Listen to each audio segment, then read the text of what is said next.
네, 안녕하세요. 우리 투자 연구소입니다. 현재 시간 2022년 3월 18일 오후 3시 30분 정도 돼 가는데요. 이제 막 장이 끝났어요. 이제 동시효과가 들어갔는데 오늘 종목 분석 하나 하도록 하겠습니다. 오늘 소개해드릴 종목은 오토N이라는 종목이고요. 얘가 오늘 상한가를 갔어요. 이제 갑작스럽게 이제 급등이 나왔는데 얘 같은 경우는 발행 주식이 한 1280만 주 정도 되고 유통 주식이 한 700만 주, 시가총액이 한 1860억 정도 돼요. 그래서 좀 소형주에 속하는 종목이에요. 얘가 오늘 이제 상한가를 간 이유가 일단 올해 얘가 상장된 지 얼마 안 됐거든요. 한 1월 달에 상장돼서 한 3개월 정도, 이렇게 상장된 지 3개월 정도밖에 안 된 기업이에요. 근데 그때 당시에 이제 공모가가 5,300원이었고, 근데 그 경쟁률이 굉장히 셌어요. 2,395대 1이었어요. 그래서 굉장히 인기가 많았던, 그때 당시에 상장됐을 당시에 좀 인기가 많고 핫했던 종목이에요. 그래서 이 종목에 대해서 한번 알아보도록 하겠습니다. 요 전에 이제 저희가 그 오전에 그 오늘 신규 얘가 이제 상장된 지 한 3개월 정도 됐잖아요. 근데 오늘 새롭게 신규 상장된 주식이 있어요. 걔가 이제 유일 로보틱스라는 종목인데 얘가 오늘 따상을 갔어요. 따상. 그러니까 공모가 대비 2배로 시가를 출발해서 또 상한가 갔거든요. 제가 오늘 이 영상을 오전에 촬영을 해서 올렸어요. 유튜브에.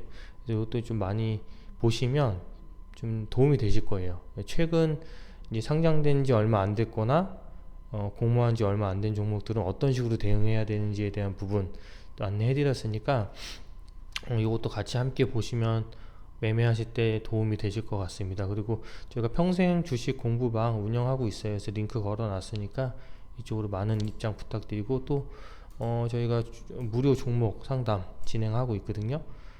그래서 현재 보유하고 계신 종목들 궁금하신 사항 있으면 이쪽 링크로 들어오셔가지고 메시지 보내주시면 저희가 또 안내 도와드리도록 하겠습니다.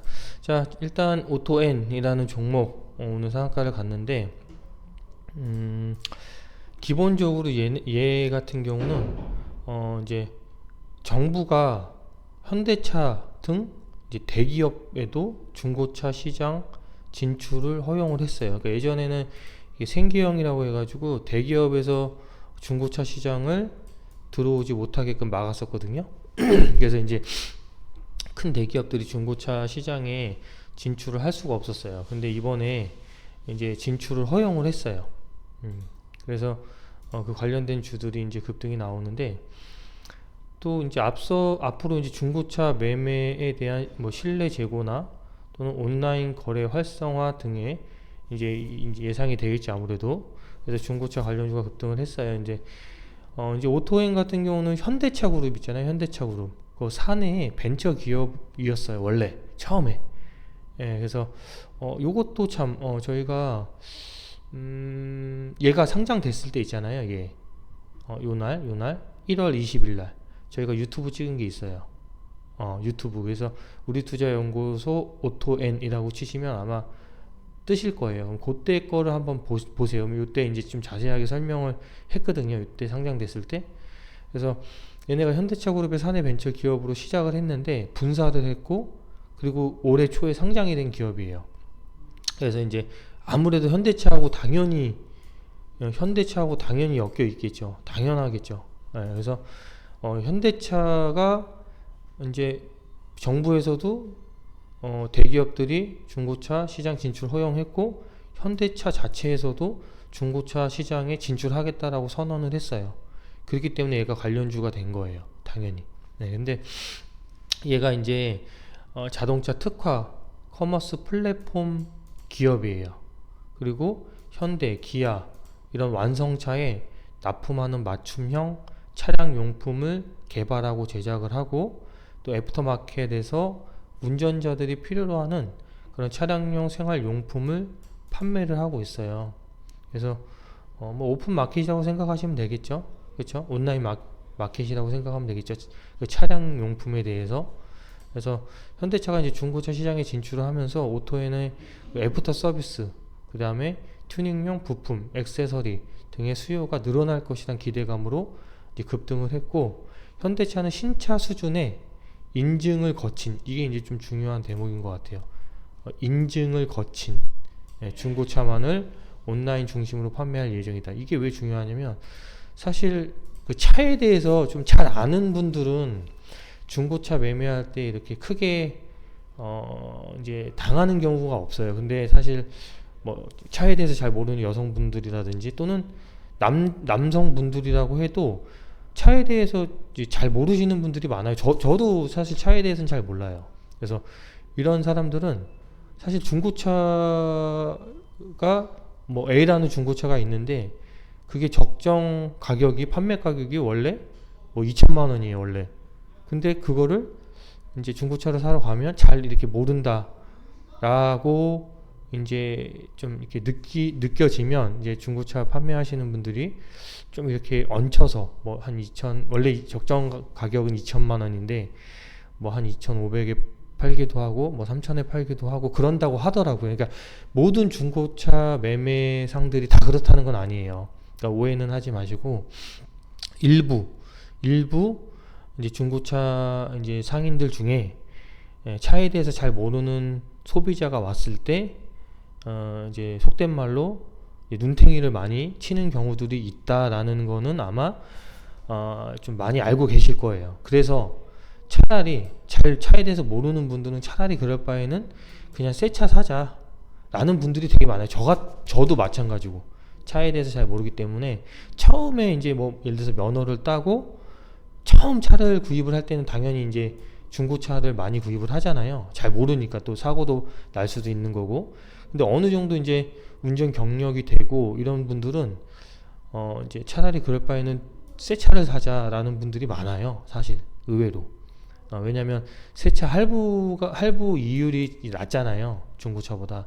그렇기 때문에 차라리 새 차를 사서 이제 끌고 다니다가 그냥 또 다른 새 차를 살 때 그 새 차를 판매하는 딜러한테 그 내가 타고 다니는 중고차를 그냥 팔아달라고 하는 경우가 대다수예요.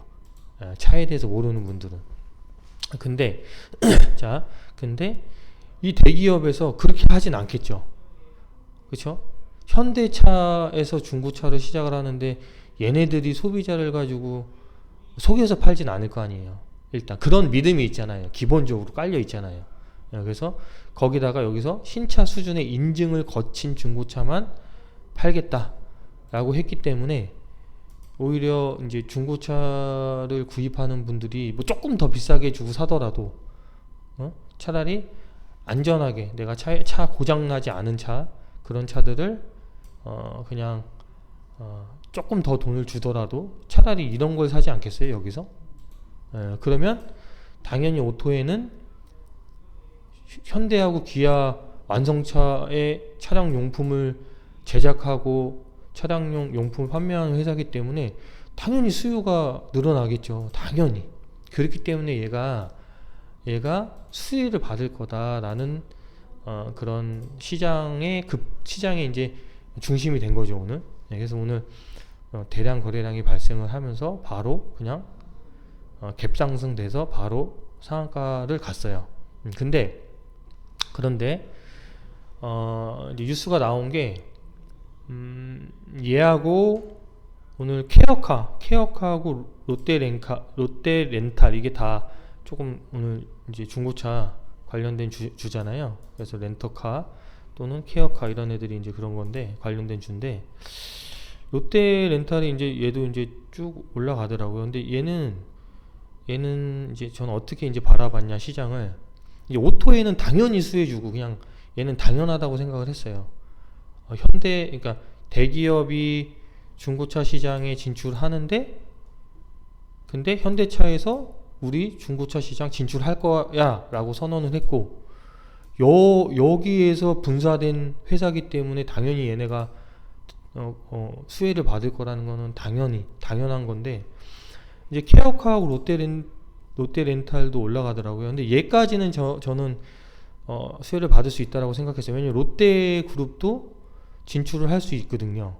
그러면 요 롯데 이제 렌터카 얘네들도 수혜를 받을 수 있겠죠 라고 생각을 했어요. 근데 이제 케어카는 조금 다르게 생각을 했거든요. 얘는 중고차 이제 하는 저기잖아요. 근데 렌터카 뭐 중고차 이런 건데 얘는 되게 셌어요. 얘도 막 거의 오토엔처럼 상한가 갈 것처럼 그랬거든요. 오늘 시가가 9%가 떠서 23%까지 올라갔다가 이제 장 막판에 이제 내려온 거예요. 근데 얘는 저는 왜 다르게 생각했냐면, 자 일단 뭐 차트적 기술적인 걸 떠나서 그러니까 시장에서 이제 뉴스가 나온 건 뭐냐면 이제 중고차 거래가 더 활성화될 거다. 대기업이 진출을 하면 중고차 거래 자체가 활성화가 될 거고, 이제 어떤 제가 아까 말씀드린 어떤 잘 모르는 사람들이 좀 중고차 매매를 할 때 당했던 부분, 그러니까 신뢰적인 부분에서 더 믿음이 생길 거다라는 식으로 해서 얘네들이 다 관련주로 올라온 거거든요. 근데 저는 좀 다르게 생각을 했던 게 뭐냐면 야 오토엔하고 다르게 생각했던 게 뭐냐면, 자 보세요.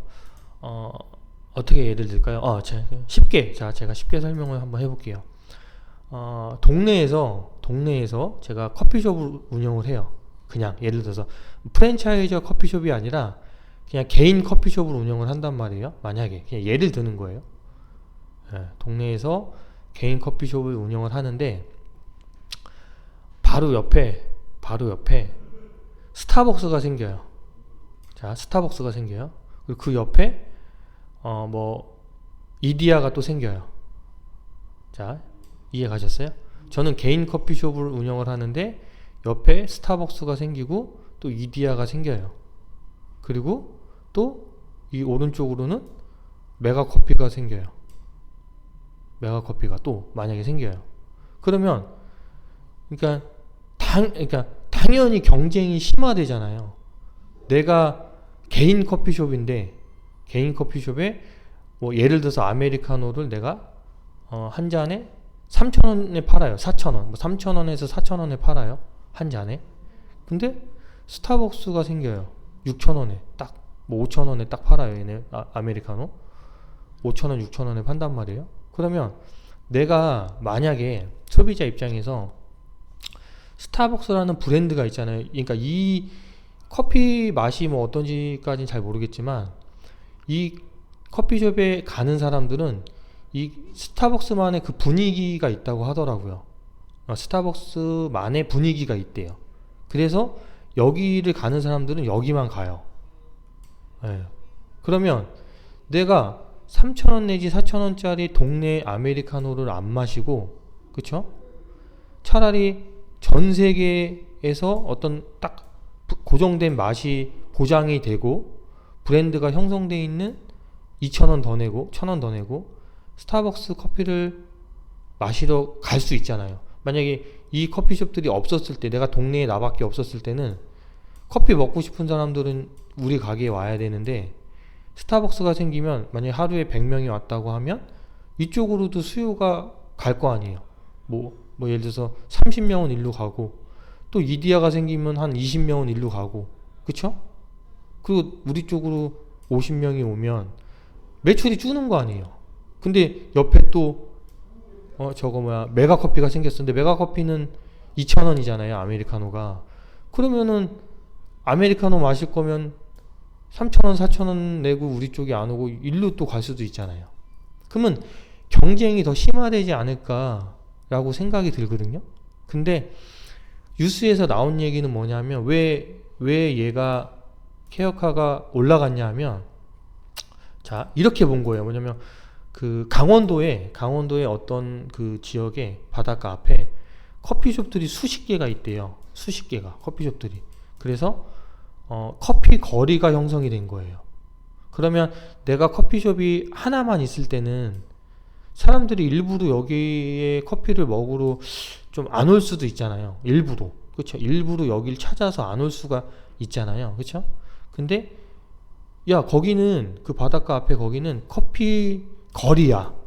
그래서 커피숍이 막 몇십 개가 있고 되게 다양해. 뭐 단순하게 무슨 뭐 아메리카노하고 뭐 카라멜 마키아토만 파는 게 아니라 여기는 그걸 팔지만 여기는 그것도 팔지만 이제 거기 강원도가 감자가 유명하잖아요. 그래서 어떤 커피숍은 감자 떡인가? 뭐 그거를 커피 안에다 넣어준다고 하더라고요. 감자 쫀득쫀득하게 뭐 그런 식으로. 그래서 또 특이한 거 팔고, 여기도 뭐 여기서 팔지 않는 다른 거 메뉴를 개발을 해서 또 팔아요. 그래서 내가 이 거리를 가면 내가 선택할 수가 있는 거예요. 이것도 한번 먹어, 커피 좋아하는 사람들은 뭐 이것도 먹어보고 이렇게 선택할 수 있어요. 그래서 수요가 많이 늘어나가지고, 그러니까 우리 가게도 올 확률이 많은 거죠. 관광객이 많이 가서 이제 약간 그렇게 보는 거예요.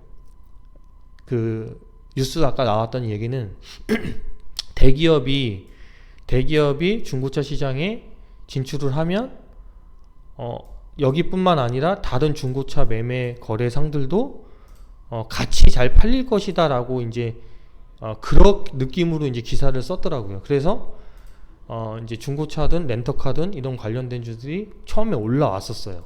처음에 얘도 아까 케어카도 급등이 나왔다 그랬잖아요. 시가가 9% 떠가지고 23%까지 올라갔었으니까, 아까는 빨간색으로 장대 양봉이었어요. 이게 아니라 여기서 이렇게 쭉 이렇게 장대 양봉이었어요. 꼭 상한가 갈 것처럼.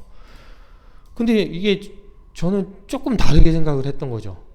이때 얘가 올라갈 때 아까처럼 그렇게 생각을 한 거예요. 저는 이게 아까 커피숍을 이제 예를 들어서 이제 바닷가 근처에 우리 커피숍도 있고 다른 커피숍들이 브랜드가 많아서 사람들이 이쪽으로 오게끔 하는 개념으로 이제 뉴스는 나왔지만, 저는 이게 아니라 이렇게 생각하지 않았고, 내가 동네에서 커피숍을 혼자 하고 있었는데, 그래서 사람들이 우리 쪽으로 커피를 마시려면 왔었어야 되는데, 스타벅스 대기업이 생기고 뭐 이디야가 생기고 뭐 카페베네가 생기고 그쵸?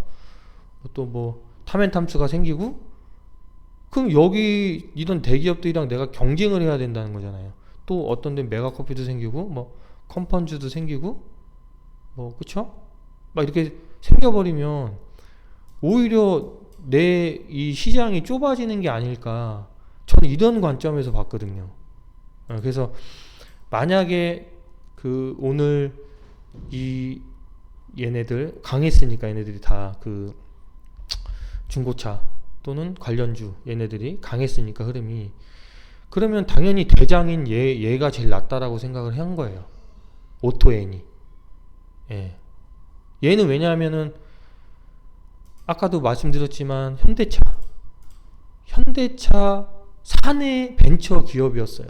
그래서 실제로 지금 현대하고 기아 완성차의 차량용 용품을 판매를 하고 있어요. 실제로. 그렇기 때문에 현대차에서 중고차 시장을 진출하겠다라고 선언을 했기 때문에 얘는 그냥 당연히 수혜해 준 거예요. 그냥 말할 게 없는 거예요. 그러면 얘를 매매하는 게 낫다라는 거죠. 자, 같은 재료라도 이걸 잘 구분을 해야 돼요. 구분. 예, 같은, 예를 들어서 어저께였죠. 어저께 저희가 찍은 게 그거였잖아요. 이거 선익 시스템인가? 그거하고 한번 볼까요? 아이고, 투자연구소라고 검색을 이렇게 하면 버킷 스튜디오, 선익 시스템, 그렇죠? 메타버스 관련주. 여기서도 아무거나 그냥 메타버스 관련주라고 매수하는 게 아니라 위치, 재무제표, 그 다음에 걔네가 실제로 그 사업을 해서 앞으로 수혜가 될 것인지 안 될 것인지에 대한 거를 좀 구분할 줄 알아야 된다 라는 관점으로 이거를 좀 설명을 드렸어요. 안내를 해드리려고 한 거예요. 얘가 이제 오늘 물론 상한가를 갖고 거래대금도 굉장히 크게 터져서 이슈가 되는 종목이라서 이제 소개를 해드리려고 영상을 촬영한 것도 있지만, 이런 관련된 주, 그러니까 어떤 것든 간에 뭐 메타버스 관련주든 뭐 블록체인 관련주든 로봇 관련주든 최근에 뭐 이런 것들이 이제 이슈를 받잖아요. 그러면 그 중에서 내가 고를 줄 알아야 된다는 거예요. 근데 대부분 이제 개인 투자자들이 오류를 범하는 게 뭐냐면, 만약에 이 중고차, 그러니까 오늘 중고차 소개를 많이 해드리면, 중고차 관련주가 그냥 만약에 세 종목이 있어요. 세 종목이. 근데 얘는 벌써 막 25%막 25%에서 상한가 왔다 갔다 해요. 막 만약에 얘가.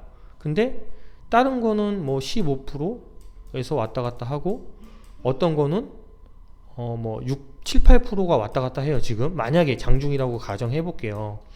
1번, 2번, 3번이 있어요. 만약에 세 종목이 관련된 주가.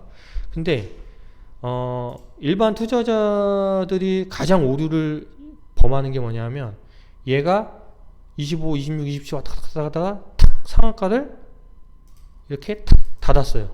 이런 식으로. 그러면 이제 이거나 이거 둘 중에 하나를 고른단 말이에요. 왜? 얘가 상한가 갔기 때문에 얘 관련된 주가 당연히 더 상승하거나 또 상한가, 같이 상한가를 갈 것이다 생각을 해서, 그리고 얘보다 적게 올랐으니까, 그쵸?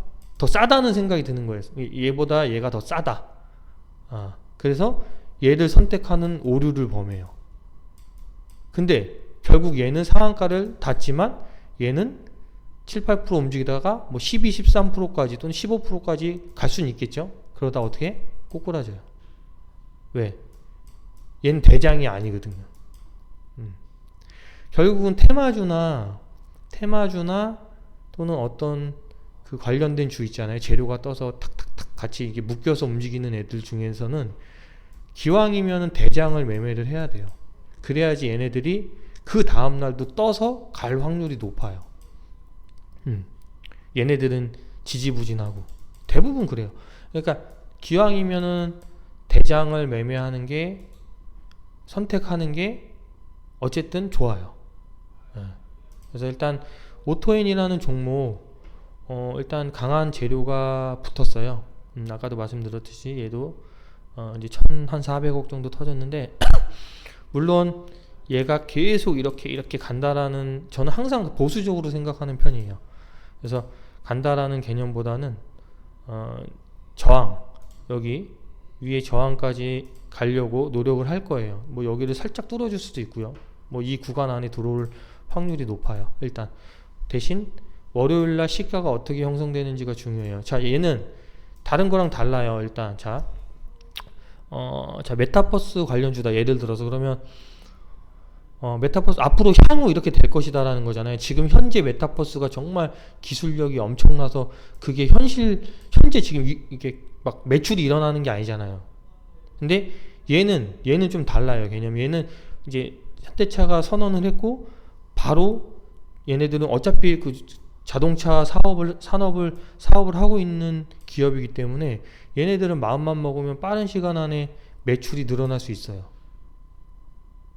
예, 그러니까 다르다는 거예요.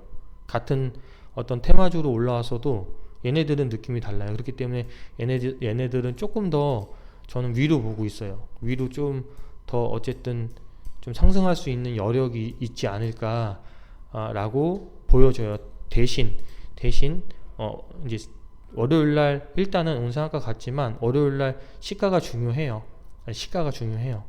중요하고 또 얘 스타일도 중요해요. 얘 스타일은 좀 빵빵빵 올라가는 스타일이에요. 봐보세요. 상한가 내려올 때도 그냥 시원하잖아요. 막 고점 대비 25%를 하루에 뺐어요. 쭉. 그리고 그 다음날 바로 상한가. 막 그러니까 스타일 자체가 시원해요.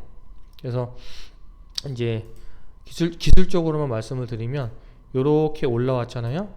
내려와서 요렇게 한 파동을 더 올라갈 수 있다 라고 일단은 기술적으로는 보여져요. 하지만 주식에서 100%는 없기 때문에 항상 말씀을 드리지만 대응을 해야 된다. 그래서 분차트를 볼까요? 되게 강하게 닫았어요. 오늘 그냥 뭐 바로 닫았어요. 그냥 오전에 빨리. 그렇기 때문에 이 부분이 굉장히 중요한 라인이다. 17,000원 17,000원이 깨지면 확 밀릴 수 있다 라는 부분, 17,000원이 깨지면 확 밀릴 수 있다 라는 부분 인지를 하시면 매매하실 때 도움이 되실 것 같습니다. 자, 오늘 오토엔 이라는 종목에 대해서 좀 디테일하게 안내해 드렸는데요. 자, 이거를 영상 한 번 보면은 이해가 안 갈 수 있어요.